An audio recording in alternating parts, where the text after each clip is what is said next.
Good afternoon and welcome to our Elon Bound Facebook Live broadcast. My name is Ross and I'm one of the career advisors for the School of Communications, and I'm here with one of my favorite seniors, Sarah, who's going to be sharing a little bit of her story with us as well. And what we're going to do is be talking about career pathways for Elon Communications students, and that would include our sport management students as well. So we welcome your questions and encourage you to use the chat function if you want to ask any questions. We will be able to answer them, and then we also have folks from our office that are attending virtually as well that can answer your questions as well. So with that being said, first I want to explain and give you an overview of career services at Elon. And I think it's really unique in that our office does three things. We do advising on all the career topics, so from picking a major to networking to resume writing. We also have a group that works with student employment. So we have lots and lots of jobs on campus, and so we work and help students find those jobs. We post them on our Elon Job Network, as well as our internships and after school jobs, so that those first jobs for the career. And then we also, and this is my favorite part, is that we have a group called the Corporate and Employer Relations Team. And there's a team for each of the main schools at Elon. So there's one for the School of Communications, there's one for the School of Business, and there's one for the College of Arts and Sciences. And their job is to leave campus and engage externally with employers across the country to get them excited about Elon talent and hire them as interns or full-time hires. And they get a chance to go all over the country because our students are from all over the country. So it's really important that we get the DC area, New York, Boston, as well as Raleigh, Charlotte, Greensboro, etc. So that's a really quick snapshot of the Student Professional Development Center. And although we're one office, we do have satellite offices because we want to be as close to students and engage with them as much as possible. So we have an office in the School of Communications. We have one in the School of Business, and then we have one that's in the center of campus in the Student Center that engages with our College of Arts and Sciences students because they're all over campus. So that's one thing that I think is unique to us as well. And in the School of Communications, we do a lot of engagement with students. Sometimes I think maybe they see us too much and they're like, oh, it's another email from Ross Wade. No, it's great. Thank you, Sarah. But we do this in a lot of ways. We do a lot of classroom engagement. And so in the School of Comm, we have a 4-year plan where we have set up processes so that we can get in front of students as much as possible. So we go to all the Comm 100 classes and talk about career exploration. So they're stuck watching us, having to engage with us. There's also a 200 level class that focuses on writing. And so we go in there and talk to students about resumes and cover letters. And then each comm student has to do an internship. But before they can get the credit, they have to go through one of the advisors to get their resume seen. So they're forced to see us again. And then finally, we go to the Comm 495. So that's the senior level capstone class. And we do our big presentation on job search, graduate school search, etc. So we have lots and lots of touch points. And then in addition to that, faculty across all of our different majors ask us to come in and do workshops on interviewing, resume writing, negotiation. Sometimes it's a type of personality assessment. So we do about 40 to 50 of those classroom visits in a semester. So we see a lot of students in that way, and that's not including our other events like our alumni panels, our expos, our employer info sessions, etc. Finally, we send out an email every 2 weeks called the Big List. And we call it the Big List because it's a really big list. Really big. Yeah, of internships, jobs, upcoming professional development events, resources, and that's another way that we get in front of students very, very frequently. But that's enough about me and about Sbdc. Sarah, I want for you to talk more about you and where you're from and your Elon experience and where you're going after Elon, because that's big news as well. Yeah. So I'm Sarah. I am a senior here at Elon studying strategic communications and psychology. All the things that Ross mentioned about resumes and cover letters and finding jobs through employees going to other various locations around the country. have really helped me land my internships in addition to that 4-year plan. That's super helpful. I was able to navigate my entire process in terms of my major, which actually helped me be able to go abroad, which was one of the most amazing experiences I was able to have, and really grow my communications abilities from an international sense. But in terms of my internships, I was able to work in Boston in communications at a hospital, and then this past summer I was able to work in New York City remotely, working at a public relations agency. So working with the Sbdc, especially the Sbdc, they've helped me navigate different opportunities that have helped me figure out what I want to do in the future. Specifically, they helped me secure my internship last summer, which was at that agency, and now after school, I'll be working in the agency again, which really is an amazing experience, and I'm grateful for the opportunity I've had to get close with Ross and improve my professional skills. Yeah, she had 2 offers full-time. So Yeah. I'm very, very proud of Sarah.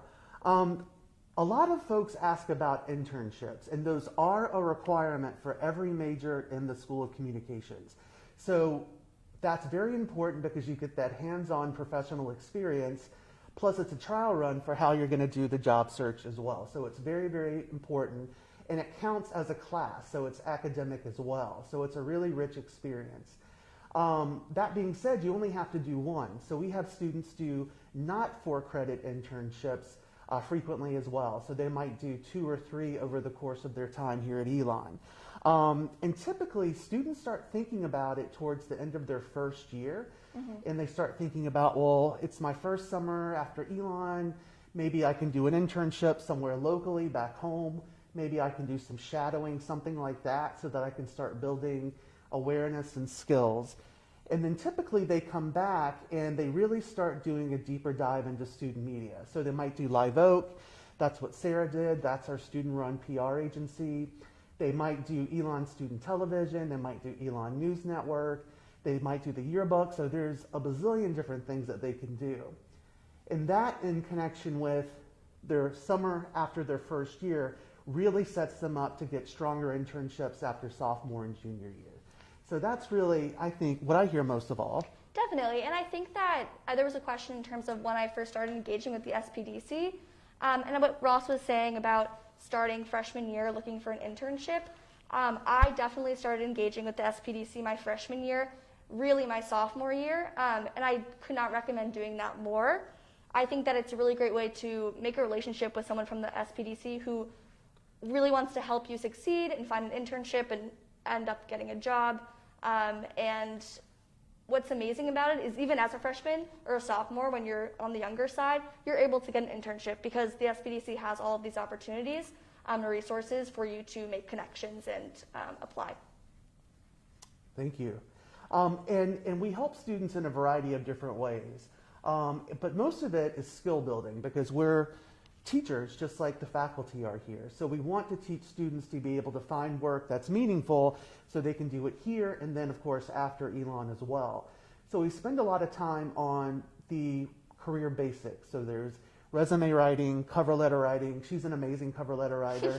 I doubt you thought you'd ever hear that, but it's absolutely true. Of course, interviewing, portfolios, reels, all those things. But one really valuable thing about an Elon education, I think especially in the School of Communications, is the Alumni Network.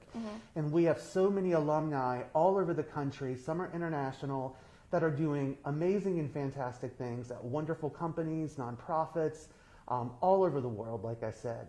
And so we spend a lot of time on teaching students how to build and maintain professional relationships, not only so they can learn more about different types of opportunities and paths, but build advocates in really great organizations across the country, which will make them hopefully more marketable for an internship or a job. At the very least, now they'll have advocates in there that can help them get in front of a hiring manager.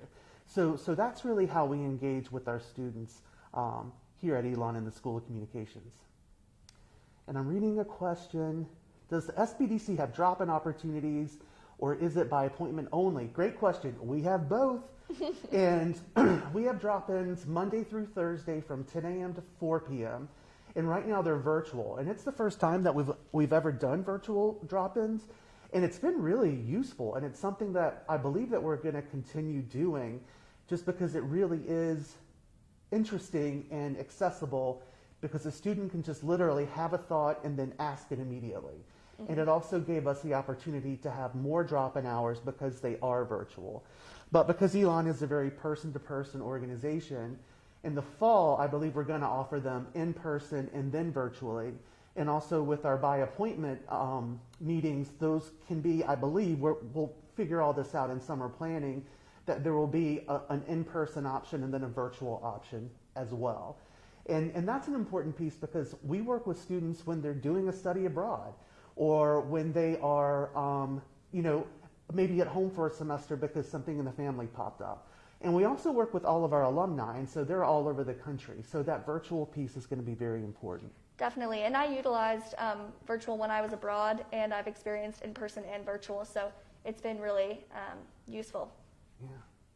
And tell us more about your abroad experience. Sure. Yeah, so I studied abroad in Sevilla, Spain, which was amazing. And I was able to stay with a host family and take classes at a real Spanish university and have real Spanish professors, which was awesome. And I actually specifically took communications classes there. So something that's really important in communications, but also just as an Elon student, is having a global perspective and being globally aware. So it was really, really great to have that experience. And Elon really pushes its students to study abroad. We have the #1 study abroad program in the country, so I believe. So I've been really fortunate to have that opportunity. Great. And we have a question about career fairs. Yes, we have those. We have quite a few of those. And so, of course, the past year and a half, they have been virtual, but we typically have them in person. And we have 2 main career fairs, or we call them expos. We have one in the fall and one in the summer, and those offer full-time opportunities and internships, and they cover all of our majors. And so those are very, very large types of events where we can have up to 90 employers and up to 900 students, 1,000 students come and attend. So those are very large events. We also have other smaller fair type events. So we have a teacher fair, we have a sales meet and greet, we have an accounting meet and greet, we have a fair that focuses on jobs and careers for students that are service-minded. So that includes B corporations, things like that. And then in addition to that, we have many alumni panels as well, which we think is important because lots of alums work at these wonderful agencies and they get openings in their office. So that's a really great opportunity too. No. So another question about internships. Most internships are not local, at least. Now, I'm not the internship director, but just from my experience, most of them are not local because most of our students are not from North Carolina. Mm-hmm. So they want to be back in DC or Boston or LA or wherever they're from. And so while they might do one that is local during the fall or spring, just because that's better scheduling wise because they're in school full time, during the summer, it's pretty much mostly, unless they're from North Carolina, outside of the state. And many of our North Carolinians want to be in New York or LA as well, so they might participate in our Elon in New York or Elon in Los Angeles summer programs, fall or spring programs. So no, things are not just in North Carolina. And again, that's why we have that corporate employer relations team that's traveling all over the country to get those opportunities outside of North Carolina. So there's a question for me about which job and internship experience has been most beneficial for me. I would say both of my internships experiences have been really useful, but the thing that has been the most useful for me actually has been something called Live Oak Communications, which we have here at Elon. It's the student-run communications agency, like Ross said, and I have the ability to run a full client account with a business in the local Alamance community and create communications material for them. So it's a real-life experience. I put it on my resume, and that's been the thing that employers are most impressed with, and it's a truly amazing opportunity if you have if you're interested in communications. I couldn't recommend it more, and it's definitely one of the reasons why I've gotten the internships I've had, and definitely one of the reasons I got the job that I have now. Great, yeah, it's a fantastic organization, and what's great is that it can be for credit, right? But then yes. It's also paid as well. Is that correct, or it's just for credit? Some people get paid, like the management do, but yeah, it's for credit. But honestly, the experience I don't need money for it. Like it's gonna help me so beyond my time at Elon. So it's just been amazing, yeah. Great. So we're getting list examples of jobs or internships for our cinema, TV, arts majors. This is awesome. So last week or so, one of our juniors, I believe, Cameron, just got this really fantastic internship that's highly competitive, where it's going to be based out of Los Angeles, and she'll be working on Star Trek. I think I saw that. Yeah, so there's been a big article about it. So if you wanted to check out our news network, you could definitely do that. So we have students do a lot of different things. So typically it's either going to be in development, production, or post-production. So we have lots of students doing script coverage. We have lots of them doing editing. We have lots of them when things are being shot. They're on set and helping out with all those different types of things. And so they can work everywhere from smaller little organizations. Like there's an organization called Trailer Park, and so they do all the editing for the trailers that you see for feature films. And so they might be at that place, or they might work for a talent agency like William Morris. And so there are a lot of different places where they can be. It just kind of depends on what they're interested in and what part of the production process or that process of creating that they're interested in. Definitely, and I think it also at Elon we have something. We have like a news station and a lifestyle production team. So they're able to actually create content that they can put in their profiles and give to internship opportunities, which really definitely helps them get positions. Great, yeah. And as far as jobs, we have students, again, doing very different things. So we have, one that works for E. We have some that are doing writing and producing. We have some that work for ESPN, CNN, National Geographic, Discovery. So they go all over the place. And again, it really just depends on what they want to do. And I think one of the reasons that some of these really fantastic companies are interested in us is because we have had Elon students or talent in there before as an intern, or they've hired full time and they want more. So it's like they're our gateway drug. Once we get a person in there that's an intern or like a entry level, then they generally want more. So that's been a really effective strategy as well. Yeah, definitely. My job I have now, I actually took the initiative and found her on LinkedIn. She went to Elon. And they hired me. They told me, we have had such a great time with her, and we know that you'll be amazing because you're from Elon and you've had this Elon education. So Elon Alumni Network is really strong, and if you go to Elon, you'll hopefully have a good future. Yeah, absolutely. And just one thing to add, one really big resource that we have, and I mentioned it briefly earlier with on-campus jobs, but it's called the Elon Job Network. And now it's not a resource like LinkedIn or Indeed where there's a gazillion different opportunities on there. But when our corporate employer relations team goes out and meets these organizations, this is where they post those jobs and internships.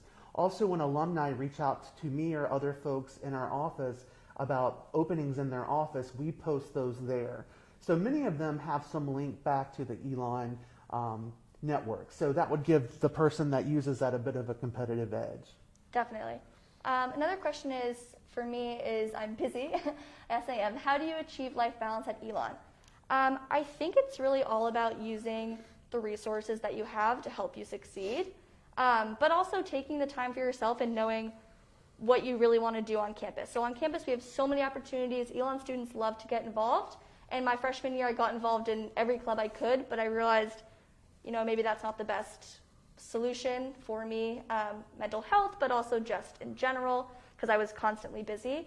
So really just choosing what I value and also making time for my friends, and again, utilizing those resources like the Sbdc to help me organize my time and organize what's important in terms of ending up getting a job.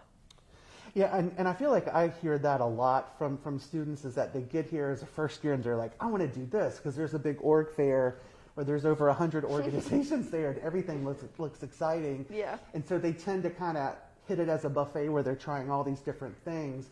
But after the first year, they start to get more in touch with their values and maybe what they might want to do, where their people are as far as interest. And so they tend to just pick one or two of those and really do much more of a deeper dive. So it's a much more meaningful experience. It provides a lot more life balance, and it also looks great on a resume, and it's great to talk about during an interview. Definitely. So we're getting the 2-minute final advice. One is, apply to Elon and become a School of Communication student. So that's the first thing that you absolutely need to do.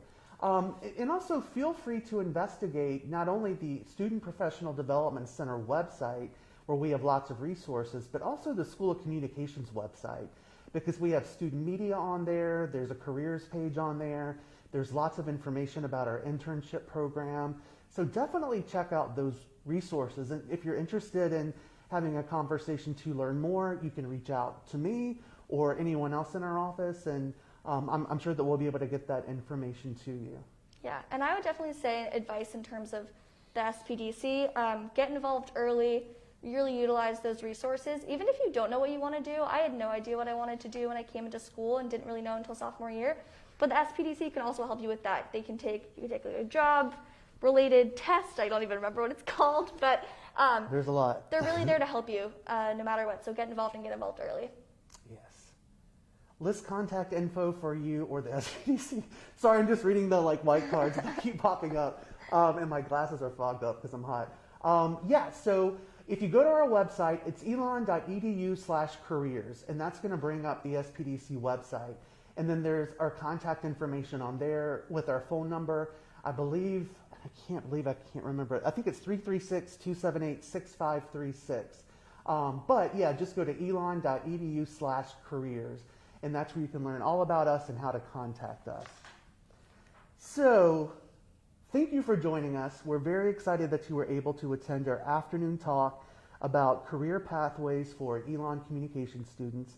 The session will be linked on our Elon Bound archive page if you want to see it again or send it to others. We will also post this video to our new student program's Instagram channel this afternoon. If you have any additional questions for our team, or if you need a more accessible version of this live content, please send us an email at admissions@elon.edu. Thanks a lot. Thanks, guys. Thanks, Sarah.